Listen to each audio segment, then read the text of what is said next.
CM Revanth Reddy పర్యటిస్తారు. ఈ సందర్భంగా సభాస్థలిని మంత్రి వాకిటి శ్రీహరి పరిశీలించారు. 14,63,00,000 రూపాయలతో పలు అభివృద్ధి పనులకు సీఎం శంకుస్థాపన చేస్తారని మంత్రి తెలిపారు. చరిత్రలో ఏనాడు ఎరుగని విధంగా అభివృద్ధి పనులకు సీఎం రేవంత్ రెడ్డి శంకుస్థాపనలు చేస్తారని వెల్లడించారు. ఇక ఈ కార్యక్రమంలో ఎమ్మెల్యేలు శ్రీనివాస్ రెడ్డి, మధుసూదన్ రెడ్డి, జిల్లా పార్టీ అధ్యక్షులు సంజీవ్ ముదిరాజ్ పాల్గొన్నారు.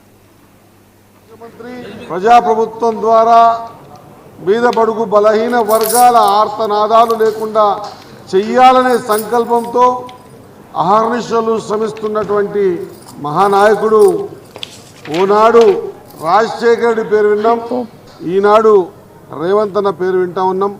ఆ నాయకునికి స్వాగతం పలికేందుకు దాదాపు వేలల్లో లక్షల సంఖ్యలో ప్రజలందరూ కూడా వస్తూ ఉన్నారు. కాబట్టి ముఖ్యంగా ఎవరు ఊహించలే ట్రిపుల్ ఇనాగరేషన్ కోసం, ఎవరు ఊహించలే ప్రతి నియోజకవర్గంలో పేద పిల్లల్ని 25 ఎకరాలలో ఇంటిగ్రేటెడ్ స్కూల్స్ 200 కోట్లతో కట్టి ఒకటే కాంపౌండ్లో 2,600 మంది పిల్లల్ని చేర్చి విద్య బోధన చెయ్యాలనే ఆలోచన, విద్యలో కానీ, వైద్యంలో కానీ, లేకుంటే నీటి విషయంలో కానీ, వ్యవసాయంలో కానీ నా భూతో నా భవిష్యత్ అనే విధంగా గతంలో ఏనాడు ఎవరు కూడా పాలమూరు దిక్కు చూడలే.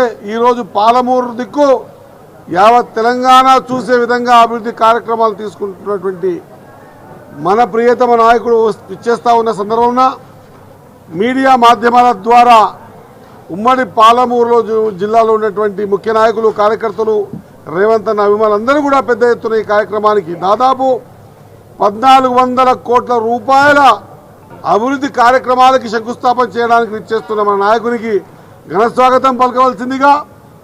ఒక మహత్తరమైన కార్యక్రమం ఏనాడు కూడా వినలే.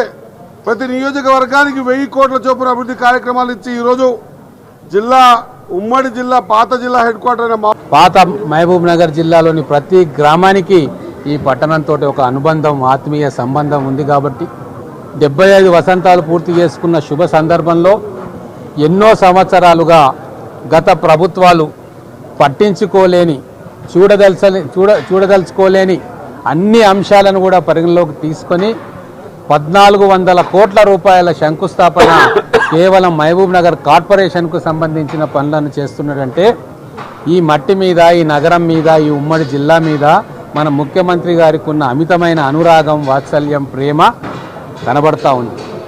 ఎన్నో రోజుల నుంచి కాలనీ వాసులు కావచ్చు, లేదా బస్తీ వాసులు కావచ్చు, మిగతా ప్రాంతాల్లో కావచ్చు, మాకు డ్రైనేజ్ సౌకర్యాలు లేవు మహబూబ్ నగర్ పట్టణంలో అంటే ప్రతి ఒక్కరికి కూడా అండర్ గ్రౌండ్ డ్రైనేజ్ సౌకర్యం కల్పించాలన్న ఉద్దేశంతో 603 కోట్ల రూపాయలతోటి నభూతోన్న భవిష్యత్ అన్నట్టుగా మహబూబ్ నగర్ కార్పొరేషన్కు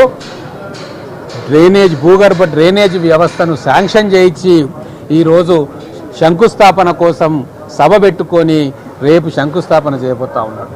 అలాగే మహబూబ్ నగర్కి ఎప్పటి నుంచో పట్టి పీడిస్తున్న సమస్య తాగునీటి సమస్య. భవిష్యత్తులో ఇంకా 2047 వరకు కూడా తాగునీటి సమస్య ఉండకూడదు అని చెప్పి ప్రతి ఒక్కరికి కూడా మంచినీరు అందే విధంగా 220 కోట్ల రూపాయలతోటి మంచినీటి వ్యవస్థకు రేపు శంకుస్థాపన చేస్తూ ఉన్నారు. సంక్రాంతి సెలవులు ఉన్నాయని చెప్పేసి నా కొడుకుని 3 రోజు హాలిడేకి తీసుకెళ్తే టీవీలో చూసినప్పుడు చాలా బాధగా అనిపించింది. వెంకన్న ఇట్లా నేను విషం ఇచ్చి చంపేయని చెప్పడం ఇంకా బాధగా అనిపించింది. వెంకన్న ఒక తెలంగాణకి ఒక బ్రాండ్ కోమటిరెడ్డి బ్రదర్స్ అంటే. కోమటిరెడ్డి వెంకన్న ఇలాంటి వాక్యాలు మీరు చెప్పినందుకు చాలా బాధపడ్డాను. ఒక శ్రీరామచంద్ర అంటే కోమటిరెడ్డి వెంకటరెడ్డి గారు, ఆయనకు దగ్గర సన్నిహితుడుగా నాకు తెలుసు ఆయన గురించి. ఒక శ్రీరామచంద్రుడు ఆయన గురించి ఇట్లా తప్పుడు ప్రచారాలు చేసుడు మాత్రము తప్పు అని చెప్పి కూడా నేను అనుకుంటున్నాను. అదే కాకుండా ఎన్టీవీ వాళ్ళు కూడా, అంటే అది తెలిసి జరిగిందో తెలియక జరిగిందో, చౌదరి గారు కూడా నాకు బాగా తెలుసు, అయితే ఎట్లా జరిగిందో కూడా తెలియదు. సరే, ఎంక్వైరీ జరుగుతుంది. ఎంక్వైరీ తేలినప్పుడు మనకు అన్ని నిజాలు తెలుస్తాయి. కోమటిరెడ్డి వెంకటరెడ్డి అన్న మీకు కావాలంటే ప్రజలు ఆయన తెలంగాణ కోసము మినిస్ట్రీ పదవి వద్దని చెప్పి రిజైన్ చేసి వచ్చిన ఆయన. అంత పెద్ద మంచి పైన ఇలాంటి వీడియోలు తీయడము కరెక్ట్ కాదు. ఒక్కటే మాట లేదు.